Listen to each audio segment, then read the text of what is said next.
From the outset of Crown attorney Kevin Gowdy's closing arguments, the message he wanted the jury to take to deliberations with them was crystal clear.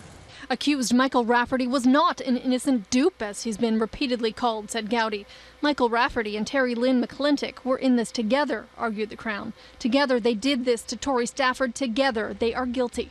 Charged with first-degree murder, abduction and sexual assault, Michael Rafferty was more expressive throughout the Crown's prepared statement than he has been over the past 10 weeks. He leaned on the carpeted wall of the prisoner's dock, smirked, scowled, even mouthed the word no in reaction at times. A scene only building frustration for Tori's father. Now that the details are starting to come out again, I'm not allowed to say anything. I can't. The 12-panel jury was reminded by the Crown that to be guilty of first-degree murder in Canada does not require an accused to wield the weapon of murder. If a death happens during a kidnapping, it is still murder nonetheless. A murder, said the Crown, that Rafferty was a part of. McClintock was not the engine, as the defense tried to suggest.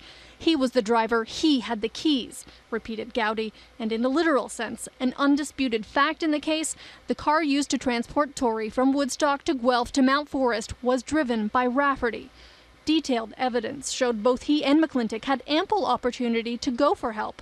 Rafferty sat for 10 minutes inside a Guelph home buying drugs. He withdrew money at a bank machine, then waited again for almost 10 minutes outside while video cameras watched McClintock buy a hammer and garbage bags in Home Depot. I have to allow all this to take its course. I'm fed up. I'm tired. Well, I can't leave, otherwise I'm going to outburst and I could ruin everything. So I got to leave for the day. The Crown spent some time discussing the scene of the murder itself, the pile of rocks in Mount Forest, DNA evidence inside Rafferty's car, trying to disprove suggestions made readily by the defense. One admission by the Crown, because Tori's body was so badly decomposed when she was found, medical evidence is silent on sexual assault, but the fact that McClintock admits to leading Tori to her abuser is a detail that could not make Ms. McClintock look any worse as a human being. You do not make that up, said the Crown.